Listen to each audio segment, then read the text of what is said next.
وعلیکم السلام ورحمۃ اللہ۔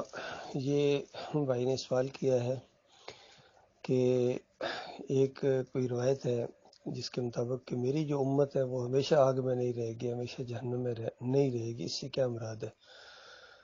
بالکل صحیح بات ہے۔ یعنی جب نبی علیہ السلام کہیں کہ میرے امتی یعنی مجھے ماننے والے، تو نبی علیہ السلام کو ماننے والا ہو اور وہ شرک کرے، وہ یا علی مدد کے نعرے لگائے، وہ یا رسول مدد کے نعرے لگائے، وہ 11ویں دے، وہ دلدل کو جا کے پوجے، کبھی ہو سکتا ہے؟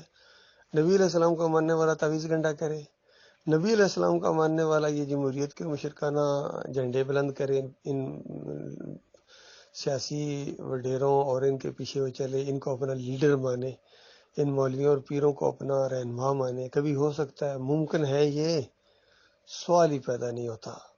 تو اس روایت سے یہ مراد ہے کہ میرا ماننے والا، یعنی پہلی بات تو جو وہ یہ کرے گا لا الہ الا اللہ، پہلی بات تو یہ مانے گا۔ اب ایک بندہ لا الہ الا اللہ نہیں مانتا لیکن نبی علیہ السلام کو مانتا ہے، تو بتائیے کتنے ایسے لوگ تھے، جس طرح ابو طالب بھی، کیا ابو طالب یہ سمجھتا تھا کہ میرا بھتیجا بالکل جھوٹ بول رہا ہے؟ ہرگز نہیں، اس کو پتہ تھا سچا ہے، بالکل صحیح، نہیں سچا رسول ہے۔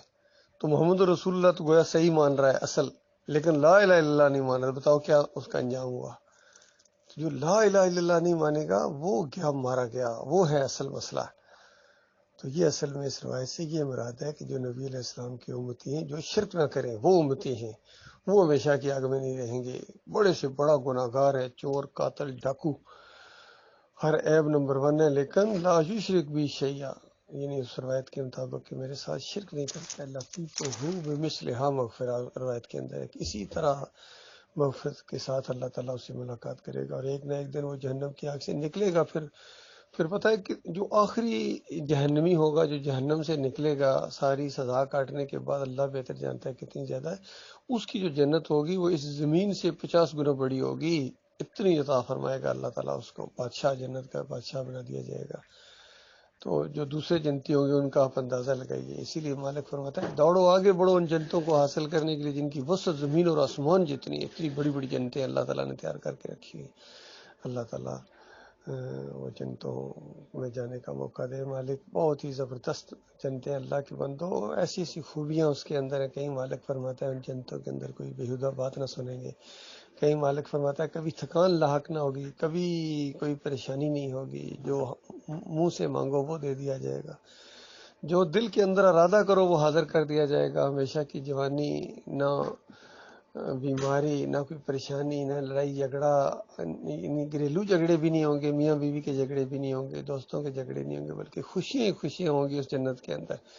تو ایسے لوگوں کے لیے جو اللہ کے ساتھ شرک نہ کریں، اسی لیے ہم زور دیتے ہیں اللہ کے بندوں ہمارا کیا جھگڑا لوگوں کے ساتھ، ہمیں ہمدردی ہے، جھگڑا بھی ہے۔ یعنی ایک تو یہ اس انداز سے کہ ہمارے بھائیوں، کیونکہ سارے انسان آپس میں رشتہ دار ہیں، آدم علیہ السلام کی اولاد ہے، ہمارے بھائی ہیں، اور ہمدردی ہے، یہ جہنم کی طرف دوڑے جا رہے ہیں، ہم تو روکنے کی کوشش کرتے ہیں۔ یقین کیجیے جس طرح کسی جگہ آگ لگ جائے تو بندہ شور کرتا ہے پہنچو پہنچو، یہ بچاؤ بچاؤ، اس انداز سے۔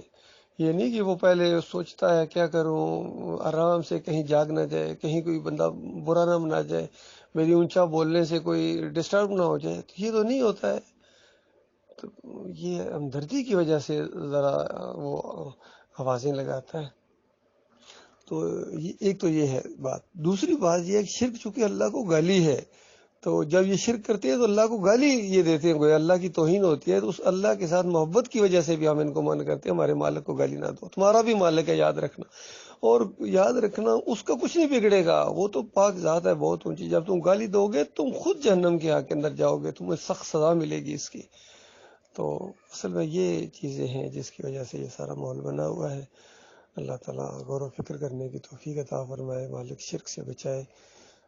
اسی لیے دائی نے یہ کہا تھا کہ دیکھو توحید پر مر جاؤ گناہ گار ہو، یعنی بڑے بڑے گناہ گار ہو، کوئی یعنی اس میں اگر گناہ گاری پر مر جاؤ گے تو پھر بھی بچ جاؤ گے، لیکن اگر تم پرہیزگار ہو، تہجد گزار ہو، سب کچھ ہو، ایک معمولی شرک بھی لے کر اگر اللہ کے پاس چلے گئے، یعنی تمہیں موت آ گئی، تو تمہارے سارے مال کو تمہارے منہ کے اوپر دے مارا جائے گا۔ بتاؤ یہ کتنا بڑا خسارہ ہے۔ تو اس معاملے میں سمجھانے کے لیے بتایا تم کیا چیز ہو، یہ انبیاء ہیں، ولو اشرکو، اگر یہ بھی شرک کرتے لحبط عنہم ما کانوا یعملون، ان سب کا میں کیا کرایا برباد کر دیتا. سارے انبیاء کو یہی کہا اللہ تعالیٰ نے. تو یہ مسئلہ ہے. آپ اس سے اندازہ لگائیں شرک کرنے والے کرانے والے ان کے اکابرین جو شرک پر مرے ہیں کس قدر وہ مجرم اور بدبخت ہو کے گزرے. ان کے پیچھے چلنا اور ان کو رحمت اللہ علیہ کہنا یا ان کو اپنا لیڈر اور امام ماننا امیر ماننا یہ کتنی بڑی جہالت ہے. اللہ تعالیٰ غور و فکر کی توفیق عطا فرمائے.